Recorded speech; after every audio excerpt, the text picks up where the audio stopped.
Hello student, this is नूतन चौहान। आज इस video में क्या करने वाले हैं, क्लास 9th का हिस्ट्री का चैप्टर फ्रेंच रेवोल्यूशन। इससे पहले की यूनिट में मैं आपको फर्स्ट और सेकंड यूनिट पूरा अच्छे से करा चुकी हूँ, जहाँ हमने कॉजेज ऑफ फ्रेंच रेवोल्यूशन पढ़े। ठीक है, इंसिडेंट हमने एस्टेट जनरल के बारे में पढ़ा, टेनिस कोड के बारे में पढ़ा, कैसे जो फ्रांस है मोनार्की से क्या बन गया, कॉन्स्टिट्यूशनल मोनार्की बन गया। अब हम थर्ड यूनिट कर रहे हैं और हमने यहाँ पे रेवोल्यूशनरी वॉर जो नेशनल असेंबली ने डिक्लेयर करा था ऑस्ट्रिया और पर्शिया के खिलाफ, वो पढ़ चुके हैं।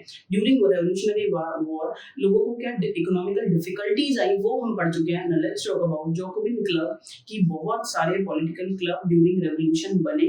ठीक है, फ्रांस के अंदर लोगों के राइट्स के बारे में बात करने के लिए उनमें से जो सबसे फेमस और पॉपुलर क्लब रहा उसका नाम है जैकोबिन क्लब।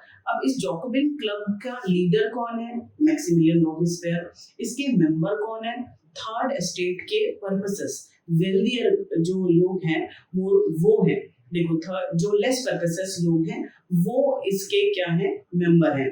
देखो जरा, जैसे कि the member of the Jacobin club belong to mainly to the less purposes section of the society। Less purposes कौन होते हैं? जो थोड़े से गरीब लोग होते हैं, जिनके पास ज्यादा फैसिलिटीज नहीं होते हैं, राइट्स नहीं होते, उन्हें कहते हैं less purposes।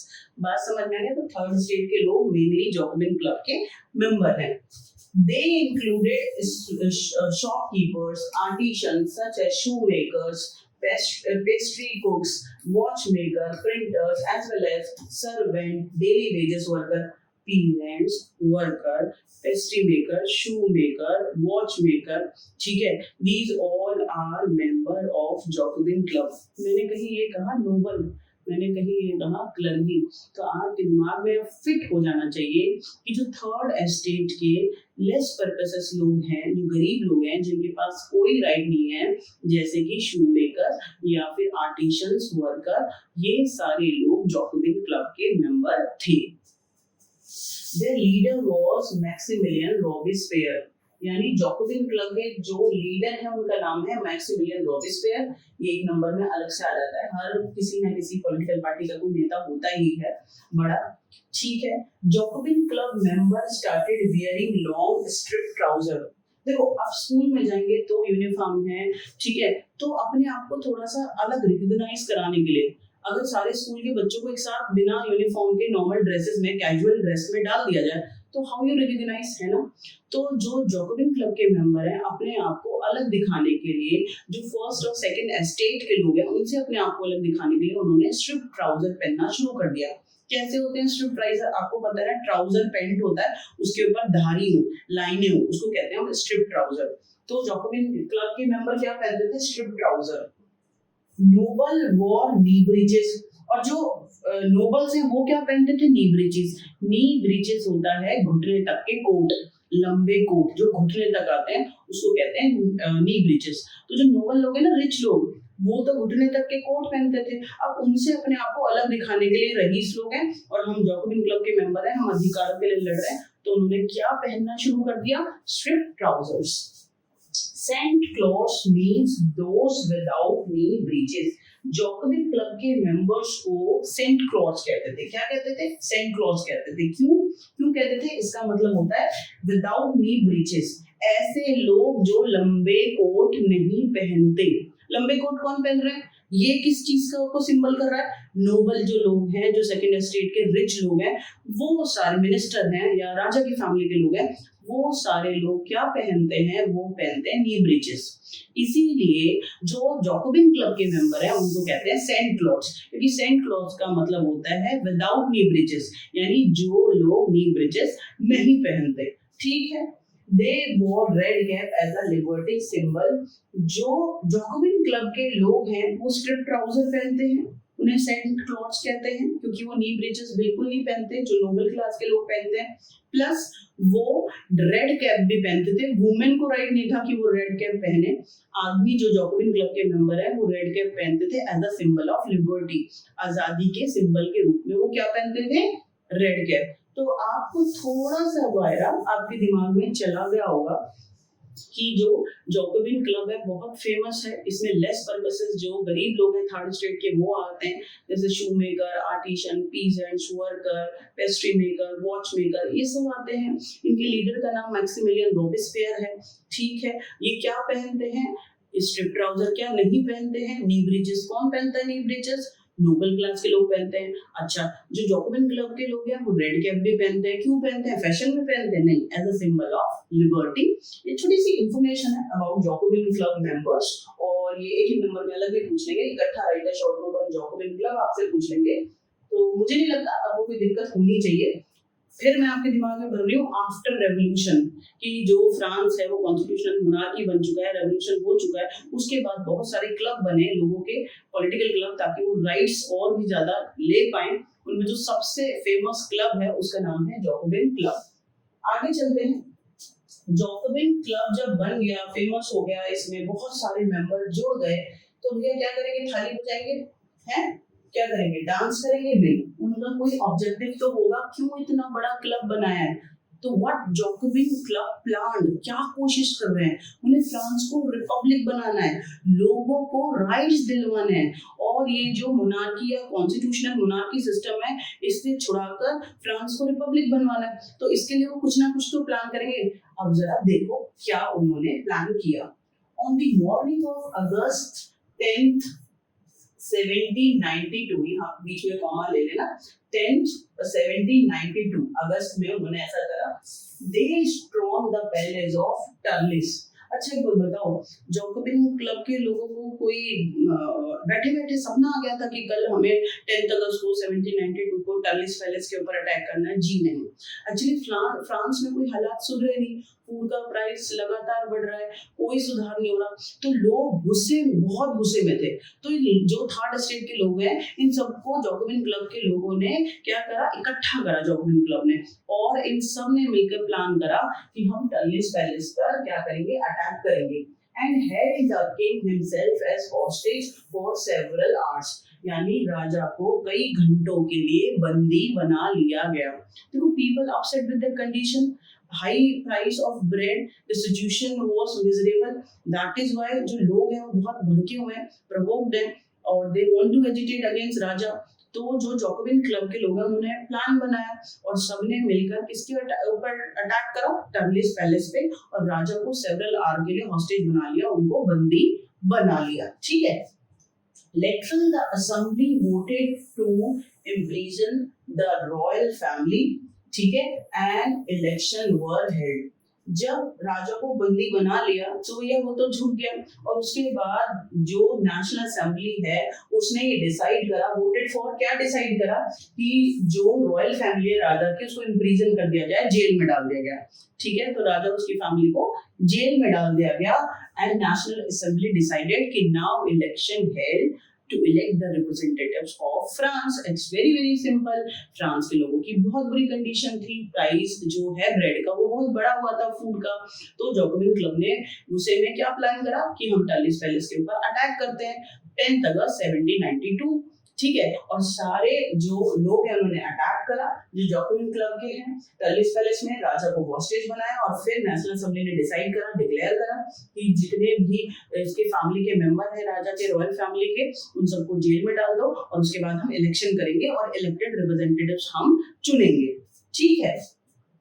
For now on, all men of 21 years and above, regardless of wealth, got the right of vote।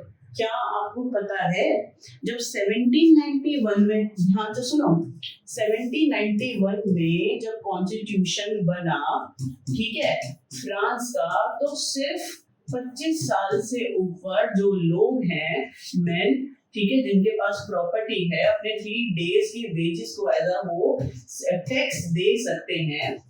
ठीक है, टैक्सेस वो दे सकते हैं, सिर्फ उनको क्या था? वोटिंग राइट था 25 साल से ऊपर, और जो अपने 3 डेज की सैलरी को वेजेस को एज अ टैक्स पे कर सकते हैं, और जिनके पास प्रॉपर्टी है। लेकिन अब इस इंसिडेंट के बाद, जो ये टर्लिस पैलेस का इंसिडेंट हुआ है अगस्त 1792 में, इसके बाद नेशनल असेंबली ने डिक्लेयर कर दिया और राइट को थोड़ा सा एक्सपेंड कर दिया। अब जितने भी आदमी हैं, चाहे उनके पास प्रॉपर्टी है या प्रॉपर्टी नहीं है, और अब 25 नहीं 21 साल से ऊपर जितने भी आदमी हैं, चाहे प्रॉपर्टी है या नहीं है, सारे आदमियों को वोटिंग राइट मिल गया। तो देखा आपने इंटरलिस पैलेस पे जो अटैक हुआ 10 अगस्त को, उसका क्या रिजल्ट हुआ?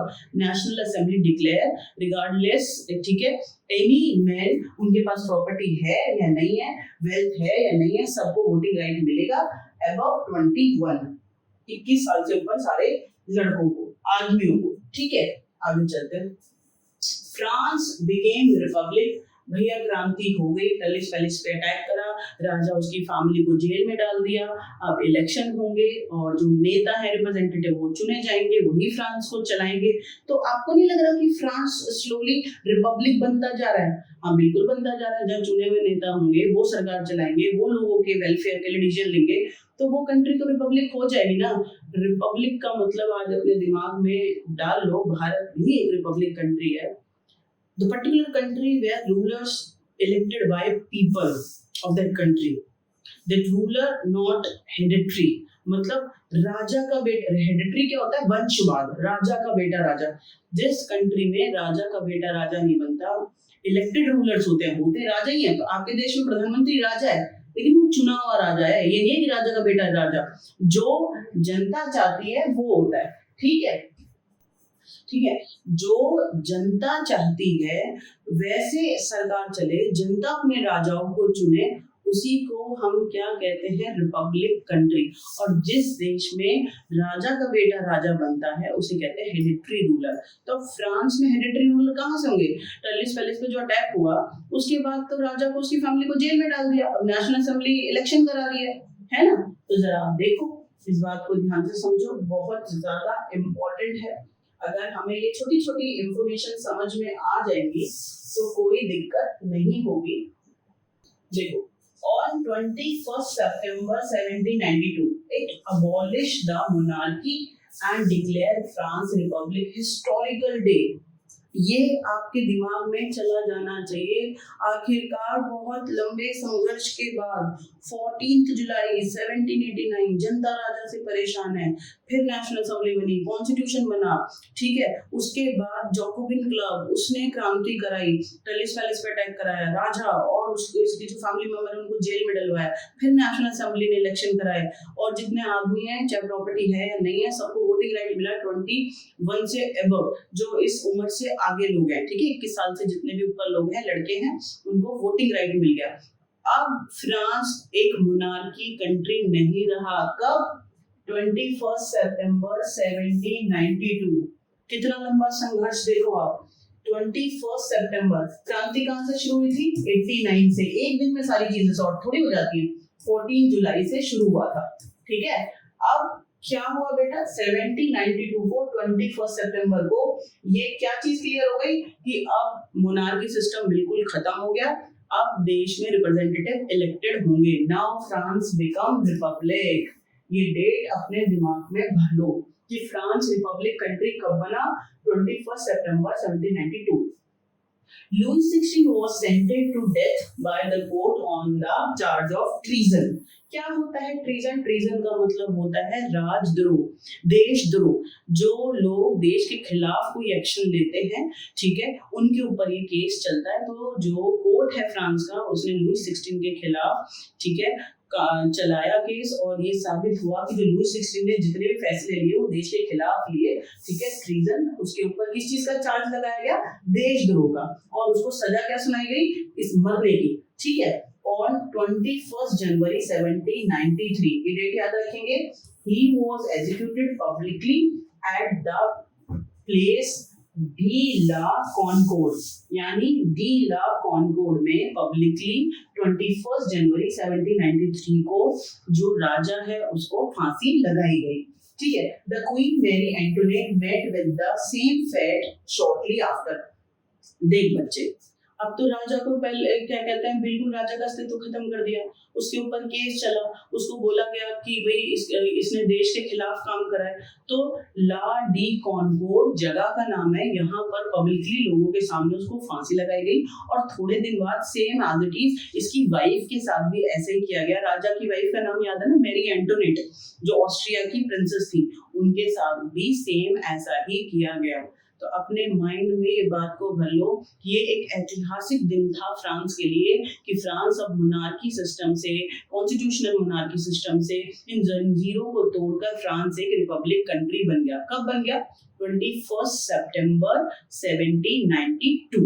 ठीक है। और राजा को फांसी कब लगी? 1793। और उसके बाद उसकी रानी के साथ भी ऐसा ही किया गया।